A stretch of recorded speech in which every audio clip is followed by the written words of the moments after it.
El 12 de abril próximo, es decir, un año exacto de las elecciones del 2026, se va a cerrar el padrón electoral. Son algo de 27 millones hasta el momento de peruanos que vamos a acudir a las urnas para elegir a nuestras autoridades del Ejecutivo, del Legislativo y del Parlamento andino. Vamos a hablar sobre este tema porque el RENIEC está actualizando justamente el padrón y el cierre lo hace, reiteramos, el 12 de abril. Se encuentra con nosotros Rubí Rivas, que es asesora de la Jefatura Nacional del RENIEC. ¿Cómo está, doctora Rivas? Buenos días. Buenos días, Ricardo. Muchas gracias por la oportunidad. Un saludo a los oyentes también y también un saludo por parte de nuestra jefa nacional, la doctora Carmen Velarde, para poder comentar un poco de nuestro primer simulacro electoral que hemos tenido. Eso es importantísimo, sobre todo llevar este mensaje a las zonas lejanas del Perú, donde llega Radio Nacional y en donde en muchos casos somos la única emisora que llega desde Lima. Así que en este simulacro, ¿qué es lo que se ha visto, doctora? Primero quiero señalar que el RENIEC es un registro en el cual se basan insumos de información por parte de los ciudadanos.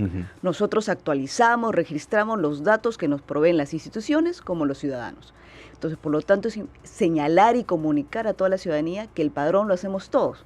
Por eso hemos querido alertar, dar nuestras principales alertas a toda la ciudadanía respecto a cómo va el cierre, si tuviéramos que votar, por ejemplo, el día de mañana, cuántos electores estamos yendo, dónde están los principales departamentos y algunas alertas significativas. Por ejemplo, que actualmente más de 109.000 personas, digamos, tienen DNI con menor de edad que todavía no han cambiado a su DNI de mayor, de 18 años. Pero ya cumplieron los 18. Y ya cumplieron los 18, entonces tienen todavía su carita de bebé, su carita de niño, o están con el DNI amarillo. Entonces, digamos, eso es importante señalar. Para que 109.000, ¿y en qué parte? Porque mire, mi hija está en ese rubro y ya cambió su DNI porque me dice, no, el amarillo es mucho roche, ¿no? Los jóvenes, pero a ver, que no sé, o sea, eso es quizás lo que piensa un grupo de jóvenes. Claro, a veces. Pero, ¿dónde está este mayor número de Bueno, principalmente jóvenes? se concentra en Lima. En Lima. ¿No? También hay en regiones, pero también es importante señalar que por desconocimiento, por olvido, por descuido, casi la mayoría de las personas se da cuenta recién que está vencido cuando tiene que hacer algún trámite. Efectivamente. O cuando tiene que hacer, o cuando estamos en proceso electoral.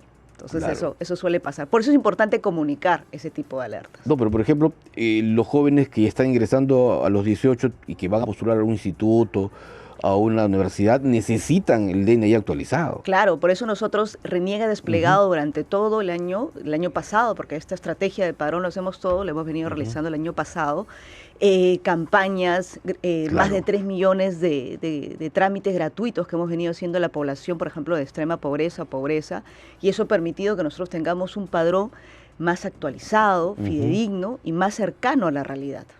Y así como hay 109.000 peruanos, o jóvenes, mejor dicho, que no han actualizado su DNI, el tiempo hasta el 12 de abril va a ser suficiente para poder realizar este cambio. Estamos a 64 días que se cierra el padrón. Uy, mire, 64. Casi si dividimos esa cantidad, casi 120.000, son por lo menos 20.000.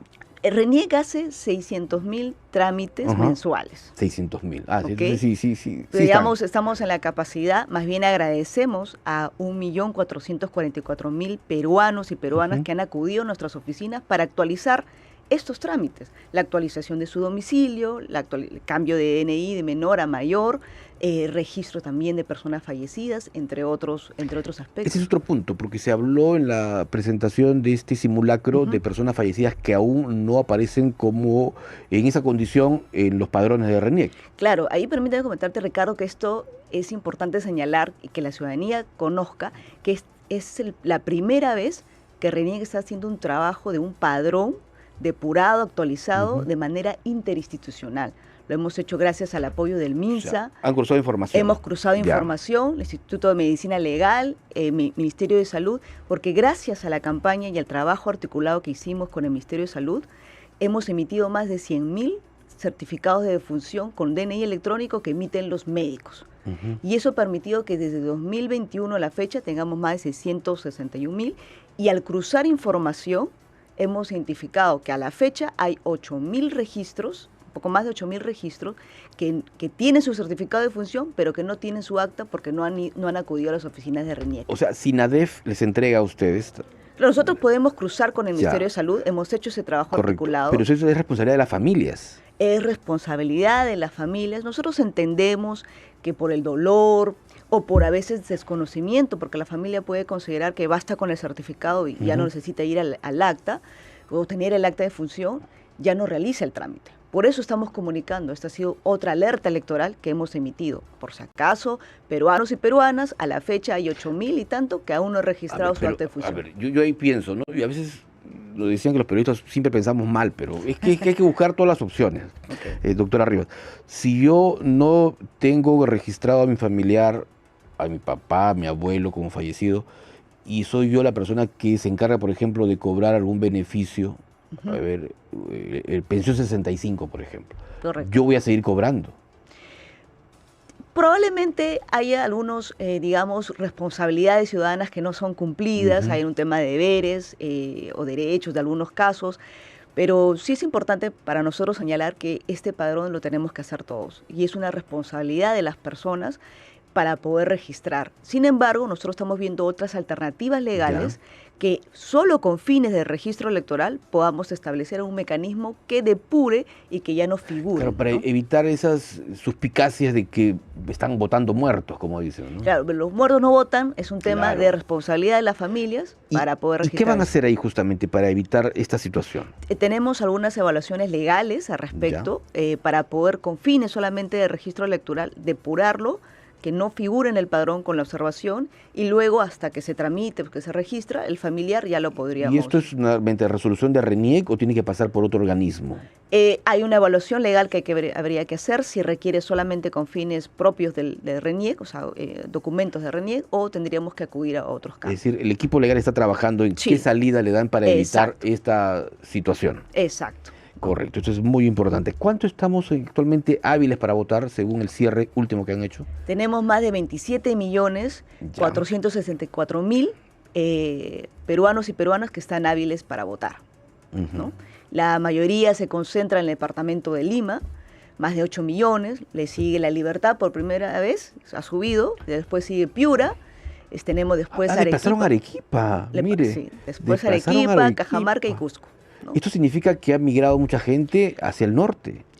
Es una explicación de la migración interna que tiene el propio país, también por los temas de inseguridad o algunas oportunidades laborales. Es un fenómeno que ya viene ocurriendo desde hace años, ¿no?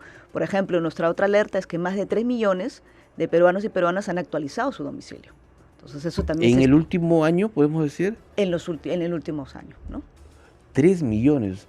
¿Y lo han hecho en la propia región o hacia otras regiones? No, la movilización es dinámica, entre regiones, entre el mismo departamento, en la misma provincia, etcétera, etcétera. A ver, yo otra suspicacia más de los periodistas, acá tengo frente a mí a un compañero que también ha sido reportero, y que siempre nos preguntamos, ¿y los votos golondrinos, estas migraciones podrían responder a alguno de ellos? Por eso nosotros actualizamos y además nos verificamos el tema, estamos haciendo una articulación con la Policía Nacional del Perú. Podría migrar mucha gente a determinada zona. Sí, ¿no? pero por eso estamos trabajando también con la policía, para que esto más se presenta en las elecciones regionales y municipales, pero ya van preparando, porque también van a hacer el otro año. Porque ¿no? ellos hacen verificación, también hacen sus visitas domiciliarias, vamos a cruzar información para también identificar o concentración de hogares o personas que no viven pero que registran en ese domicilio, entre otros aspectos, ¿no? Interesante, interesante. Ahora, estoy acá viendo, anuncian visitas. Va a haber visitas previo a elecciones generales 2026. Otro tema relevante es la actualización de direcciones de los DNI. Bueno, eso estaba explicando. Medida crucial para garantizar que los votantes se presenten al lugar correcto. Bien. Se van a visitar también los domicilios para confirmar que estos han sido... Esta suerte de verificación. Claro, eso es parte de la verificación. Está programada más de 200.000 visitas domiciliarias durante todo este proceso para poder garantizar... ¿En todo el Perú? En todo el Perú. Y sobre esta cantidad de peruanos que han cambiado de domicilio. Bueno, hay una metodología y una estrategia para poder identificar, ¿no? También se va a cruzar con otros padrones, tanto, por ejemplo, del MIDIS como de la Policía Nacional, entre otros, ¿no? Doctora Rivas, y todo esto significa presupuesto, significa plata, en pocas palabras. Correcto. ¿Hay plata suficiente? Mire, nosotros hemos sufrido, y lo dijimos en la Comisión de Presupuesto, nuestra jefa nacional expuso las alertas de habernos reducido casi 82 millones de soles en nuestro presupuesto. Nosotros hemos recibido 450 millones para el presupuesto 2025. Y eso sí ha afectado, ¿no? Ha afectado no solamente en la contratación de personal, sino en la gestión operativa de los procesos. Estamos seguros que, bueno, confiamos en que ahora el Ministerio de Economía, entiendo que también se ha reunido, puedan habilitarnos prontamente y atender nuestras demandas adicionales, porque tenemos más de 7 procesos electorales durante el 2025 y 2026. Por eso es importante que puedan atender este llamado, ¿no? Hemos hecho una demanda de más de 120 millones de soles para poder atender todo esto. Es decir, se requiere buena cantidad de dinero. Sí, entonces. las elecciones Claro. es un escenario complejo en el sentido de mayor número de electores, mayores números de organizaciones políticas, etcétera, que tenemos que atender, ¿no? ¿Qué van a hacer si esta plata no llega? ¿O qué puede pasar? Desde ya, desde el año pasado, nosotros hemos venido articulando, porque creo que eso es un tema, hay que hacer gestión sobre las situaciones en las que nos encontramos. Y nuestra jefa nacional ha realizado las gestiones significativas, por eso hemos podido mostrar estos resultados, estos datos, hemos alertado y también hemos articulado. Por ejemplo, un problema que nosotros teníamos es cómo logramos masificar o la identificación de los extranjeros, los peruanos residentes en el extranjero, y hemos articulado con Cancillería para poder tener un trabajo conjunto. Eso es importante. Ellos no pueden votar en las elecciones generales. ¿Quiénes no pueden votar? Los extranjeros. No, si tienen su DNI, ¿Sí pueden votar? Si tienen su DNI y además está registrado su domicilio, tenemos 1.157.000 electores hábiles en el extranjero. 1 millón, no, me refiero a los extranjeros que viven en el Perú.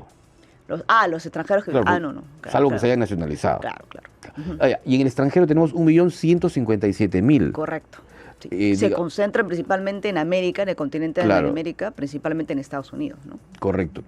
Y ahora, ellos también, digamos, ¿cómo se va a distribuir, por ejemplo, o cómo se va a trabajar, o se está trabajando con ellos que están fuera de nuestro país? ¿Tienen el DNI habilitado? Digamos que ahí es un poco más engorroso el trámite, porque muchos viven en ciudades donde no hay consulados o no hay sedes diplomáticas. Correcto. No, ahí en realidad ha sido todo un esfuerzo conjunto con Cancillería, que creo que también está implementando algunos mecanismos. Ellos han adquirido nuestros tablets de identificación para poder hacer mayores trámites a los peruanos residentes, y también los consulados están tratando de trabajar o implementar sus locales de votación más cercanos y también promover otras alternativas. También OMPE, tengo entendido, bueno, ellos ya lo podrían aclarar o comentar mejor, la implementación progresiva de un voto digital o un voto electrónico también. Correcto. Bueno, muchísimas gracias. Vamos a seguir de cerca todo este trabajo y felicitaciones porque es la primera vez que yo recuerdo que hacen una presentación de este tipo, como se ha hecho el último martes. Sí, y vamos a seguir en los próximos meses, las próximas semanas, continuando comunicando y alertando y dando nuestros simulacros electorales. No hay nada mejor que comunicar. Bueno, eso es fundamental. Claro que sí. Que toda la gente conozca cómo están. Si todas las entidades fueran así, las cosas andarían mejor. Y Ricardo, recordemos que el padrón lo hacemos todos.